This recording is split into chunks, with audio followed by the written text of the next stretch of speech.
Assalamualaikum warahmatullahi wabarakatuh. Di perkuliahan etika profesi amil kali ini, kami dari kelompok 10 akan mempresentasikan mengenai perkembangan lembaga amil yang efektif. Video kali ini disusun oleh Vika Mahabati, Siti Nur Azizah, dan Sofa Dhofiratul. Permasalahan yang akan kita ambil dari tema tersebut diantaranya yaitu: yang pertama, pengertian lembaga amil zakat; yang kedua, faktor pendukung dan penghambat perkembangan lembaga amil zakat; yang ketiga, perkembangan lembaga amil zakat. Kami dari kelompok 10, saya Vika Mahabati dan Siti Nur Azizah serta Sofi Dhofiratul akan mempresentasikan hasil diskusi kami, yaitu tentang perkembangan lembaga amil yang efektif. Yang pertama yaitu pengertian lembaga amil zakat. Lembaga amil zakat atau LAS adalah institusi pengelolaan zakat yang dibentuk oleh masyarakat dan dikukuhkan oleh pemerintah dan bertugas untuk mengumpulkan, mendistribusikan, dan mendayagunakan zakat sesuai dengan ketentuan syariat Islam. Di Indonesia sendiri, pengelolaan zakat diatur dalam Undang-Undang Nomor 38 Tahun 1999 tentang pengelolaan zakat. Lembaga pengelolaan zakat harus memiliki beberapa sifat. Yang pertama, independen. Artinya, lembaga ini tidak mempunyai ketergantungan kepada pihak lain atau lembaga lain. Yang kedua, netral, yaitu dalam menjalankan aktivitasnya lembaga ini tidak menguntungkan satu golongan, namun harus berdiri di atas semua golongan. Yang ketiga yaitu tidak berpolitik dan tidak bersifat diskriminatif.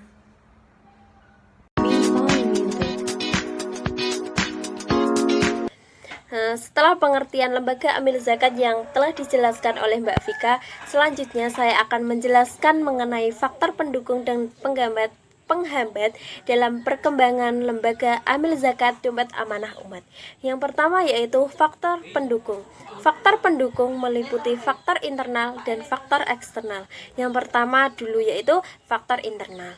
Pengembangan karyawan merupakan faktor yang mendorong tercapainya kompetisi karyawan sehingga dapat memberikan kinerja terbaik untuk yayasan.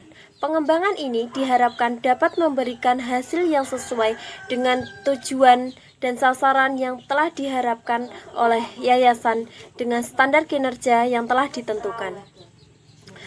Program pengembangan para pengurus dapat meningkatkan keterampilan, pengetahuan, dan pengalaman karyawan dalam pekerjaannya. Upaya pengembangan yang dilakukan yayasan kepada para pengurus dengan menempatkan kegiatan rutin pegawai yang diwajibkan sebagai kegiatan duha pagi dan kajian agama Islam. Yang kedua yaitu faktor eksternal. Adapun faktor pendukung eksternal terdapat terhadap lembaga amil zakat dompet amanah umat. Di antaranya yaitu yang pertama, dukungan dari masyarakat sekitar.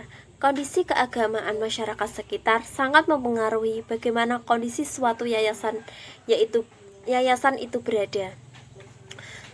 Apabila wilayah tersebut kondisinya mayoritas penduduknya beragama Islam, kondisi yang seperti itu akan sangat membantu pengembangan agama Islam di wilayah tersebut, juga pengembangan yayasan itu pula.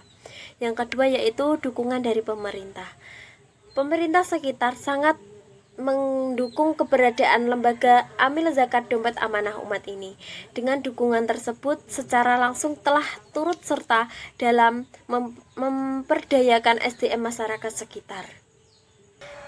Selain faktor pendukung, ada pula faktor penghambat yang dialami lembaga amil zakat dompet amanah umat dalam pengembangannya. Beberapa faktor penghambat tersebut diklarifikasikan dalam dua faktor, di antaranya yaitu faktor internal dan faktor eksternal. Yang pertama, faktor internal. Sistem manajemen lembaga amil zakat dompet amanah umat berawal dari sebuah yayasan, kemudian berkembang menjadi lembaga amil zakat, membuat lembaga ini masih kurang dalam hal sistem manajemen lembaganya. Perkembangan lembaga yang memikat menjadikan lembaga ini perlu adanya persiapan dan perbaikan dalam manajemen dengan sistem yang lebih baik dan sistematis. Perlu adanya perbaikan dan pengembangan sehingga masyarakat nantinya akan lebih percaya dalam mengeluarkan donasinya. Kepercayaan masyarakat kepada lembaga sangat penting dalam pengembangan lembaga. Untuk ini, meningkatkan perkembangan lembaga sejalan dengan meningkatkannya sistem manajemen lembaga. Yang kedua yaitu faktor eksternal. Faktor eksternal meliputi kurangnya kesadaran masyarakat. Masih kurangnya kesadaran masyarakat akan pentingnya membayar zakat menjadi salah satu kendala dalam mengelola dana zakat agar dapat berguna bagi perkembangan perekonomian, karena sudah melekar bagi umat muslim bahwa pemerintah membayar zakat hanya diwajibkan pada bulan Ramadan dan masih sebatas dalam pembayaran zakat fitrah. Kurangnya pemahaman bahwa zakat tidak hanya dapat dibayar pada bulan Ramadan saja, melainkan juga dapat dibayar pada bulan-bulan lain selain Ramadan, sebelum adanya lembaga amil zakat dompet amanah umat. Masyarakat sekitar masih bingung dan belum mengetahui cara membayar zakat ataupun menyalurkan donasinya untuk sedekah dan infak. Setelah adanya lembaga amil zakat dompet amanah umat ini di tahun 2011 melalui program-program yang dirancang lembaga dan menyalurkan yang dilakukan oleh lembaga masyarakat umum khususnya di daerah tersebut menjadi lebih mengerti dalam mengeluarkan donasinya untuk zakat, sedekah, dan infak. Meningkatkan kualitas sumber daya manusia merupakan salah satu persyaratan agar suatu lembaga amil zakat semakin berkembang dan mampu memberdaya gunakan dana zakat yang mereka miliki agar berguna bagi kemaslahatan umat.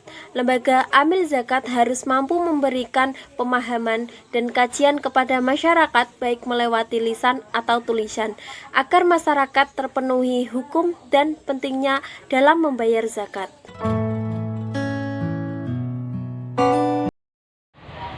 Selanjutnya, saya, Sofada Firatul Mila, akan membahas tentang lembaga perkembangan amil zakat. Pentingnya bersedekah merupakan salah satu pokok yang dibahas dalam Al-Quran. Sedekah pada dasarnya merupakan wujud dari kepedulian Islam terhadap kaum yang tidak mampu sekaligus bagi kaum yang memiliki kemampuan.